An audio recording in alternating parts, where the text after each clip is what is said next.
Americans for Prosperity North Dakota proudly supported important policy improvements that broke barriers for all North Dakotans this legislative session. From tackling unnecessary and burdensome occupational licensing standards to fighting for tax relief, AFP is proud to have played a part in improving the lives of North Dakotans this year. Join AFP today by visiting www.afpnd.org. This advertisement was paid for by Americans for Prosperity.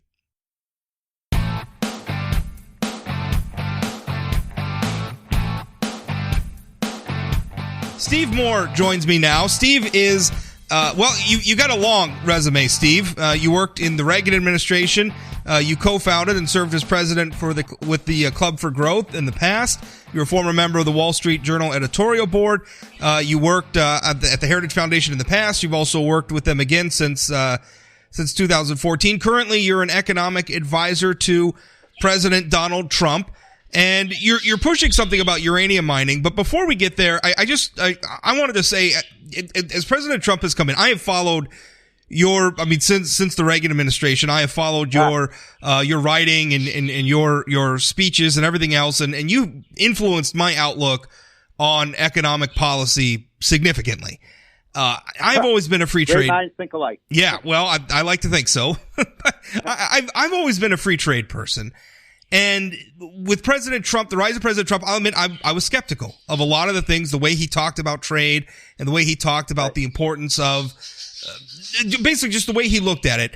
You were always a free trade guy, too. There was a shift as well. Can you explain to me what brought you around to President, if that's the right way to describe it, what brought you around to President Trump's way of thinking on trade? Well, it's a great question. I mean, when I first met Donald Trump, which was now about 4 years ago, I was very skeptical of him, and we talked about trade. I agreed with him on a lot of things like taxes and regulation, and energy policy, and forcing countries to pay their share of the costs of foreign policy and so on. But I was uneasy about the trade stuff, and I don't like. There's things I do like and things I don't like about Trump's trade policies. I don't agree with the steel tariffs. I think those are counterproductive. I don't like protecting a given industry.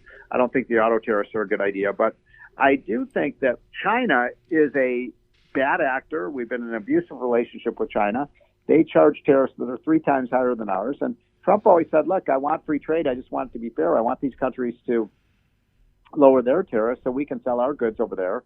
And, I happen to agree with them. I think China needs to be stood up to, and I'm glad we have a president who's doing it. Now, it's hurting the economy a little bit. No question. Agriculture and manufacturing here has been hit hard.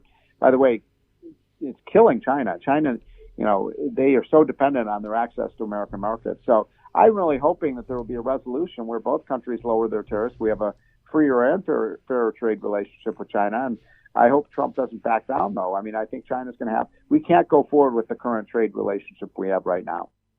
Is a lot of it really just specific to China? Because I look back and I bought it. I think both Republicans and Democrats, whether we want to talk, maybe starting during the Clinton administration, there was this feeling among Republicans and Democrats that if we traded with China, we would knock some of their rough edges off. We would help lift them up economically and tying them to us. And it's mutually beneficial all the way around. America benefits economically. China benefits economically. We benefit politically because, a country, the more a country embraces capitalism, the less likely they are to want to go to war with other countries and be a belligerent actor on the world stage. I look at China now. I'm not sure that worked. In fact, I don't think it worked at all. Yeah. In fact, I think in a lot of ways, us trading with China has sort of acted as a fuel cell to enrich China so it can be all the more aggressive and all the more belligerent on the world stage. Am I wrong in that?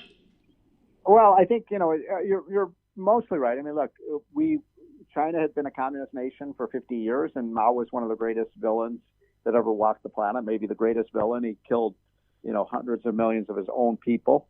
And then they moved towards, away from the communism that was such an absolute failure, and they moved more towards a free market system. It's not totally free market, but they privatized industries. They allowed, companies to make profits, and moved away from the central planning model, and their economy boomed for 25 years. It was one of the great success stories. But you're right.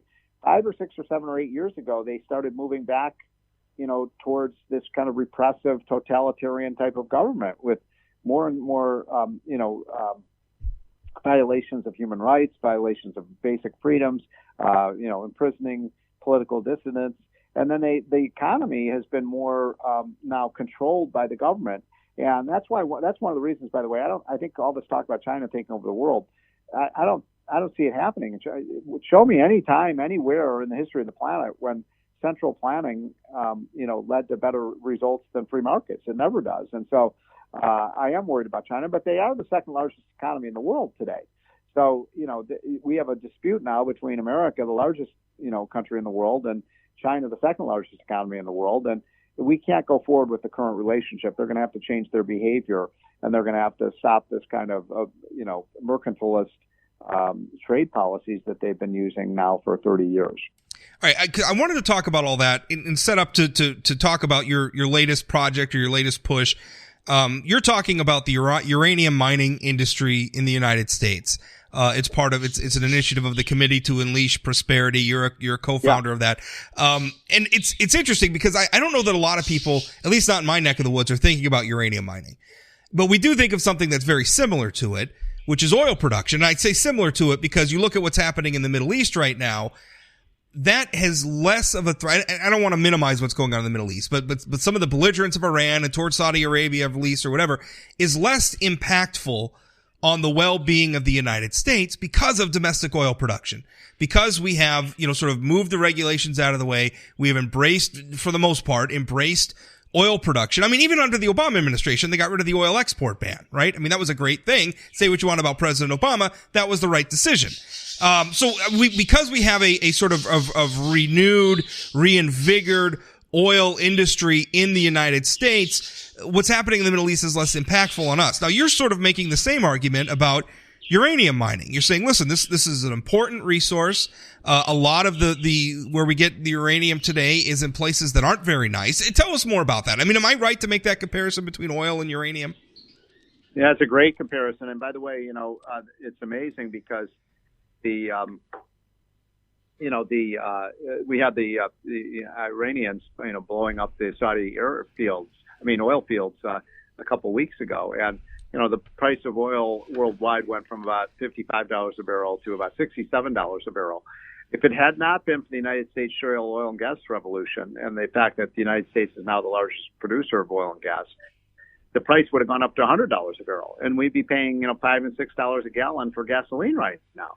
So we are so well protected against, the OPECs of the world, and we're not reliant on these countries anymore. And I think that parallel to what I'm writing about in terms of uranium is true. Look, we need uranium for our nuclear power plants and our nuclear energy and our nuclear, weapon systems that have military uses. We can't be dependent on countries like Russia and Kazakhstan, and now China wants to produce, uranium. We have more of these natural resources than any other country in the world. And, we are increasingly dependent for not just uranium, but a lot of the other, precious metals. There are like 30 precious metals that are like 95% import dependent on other countries. And yeah, I'm reading from one of your recent columns. You say more than 99% of U.S. uranium requirements are now imported. More than 40% of the total U.S. uranium imports originate from potentially adversarial trading bloc, Russia and two of its former satellites under the Kazakhstan and Uzbekistan. These are not, do we have a lot of uranium in the United States we can access? I mean, I guess I don't know. Yeah, we do. And the problem is I think there's only one or two mines that are left open. And the reason then people ask me, well, why aren't we mining? And the answer is because the left-wing environmentalists, the same people want to shut down our shale oil and gas and coal production, want to shut down other, they don't want us mining for coal. They want us for mining for copper. They don't want us mining for, tin and magnesium and other important metals. But, you need these precious metals for things like, cell phones, for flat top TVs, for solar and wind energy, electric vehicles, which aren't practical for a lot of Americans yet, but I think they have a bright future. But electric vehicles could be very cool. But we're not going to make a lot of. I mean, if we want to produce electric vehicles, why not use American resources to do so? Well put. That's exactly what I'm saying. Especially because we have the best environmental. Like the environmentalists, for example, have made it so hard to open a mine. It takes like 10 to 12 years to build a mine, open a mine in the United States. In Canada and Australia, they can do it in 3 or 4 years. So that puts us in a huge disadvantage. And look, we want clean air. We want to make sure that the mining is safe and that the water is safe and so on. But you can do that without completely shutting down our mining industry. Right. So I'm glad you're talking about this and calling attention to it, because it's a scandal. I mean, by the way, we're talking about hundreds of thousands of jobs that could be created through mining. We estimate there's $5 to $6 trillion of mineral resources with current technologies that we could be mining, and we're not doing it. And think about how we could charge royalties, because a lot of it is underneath our federal land. So the government could charge royalties, and we could use that money to reduce our national debt, create jobs, and not be dependent on foreign countries. I mean, to me, it's a no-brainer.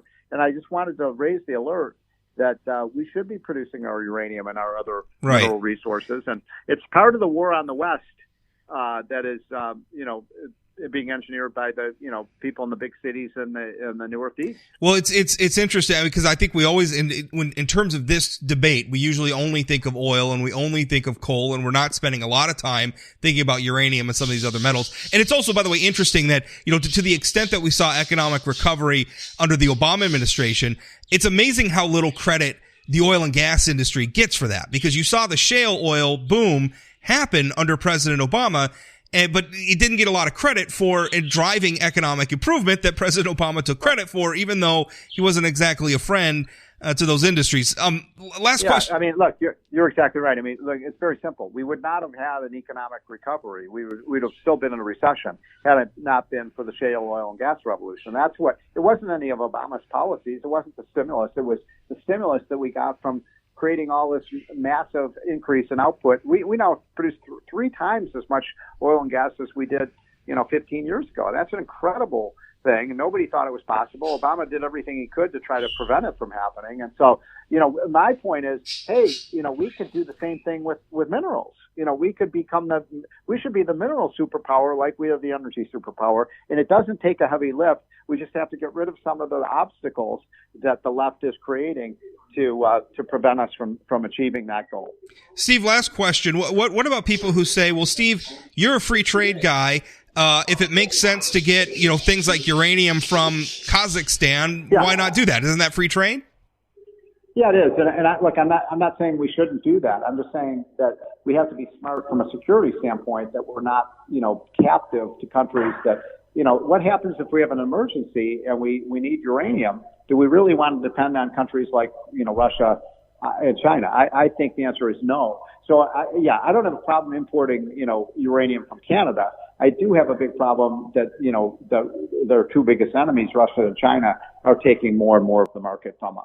And what you're saying is essentially, let's not hamstring our domestic industry. Let's let them compete with these global industries, right? These global, right. Let's have a level playing field. Let's get rid of some of the restrictions. Yeah. And if we do that, we will be a mining superpower.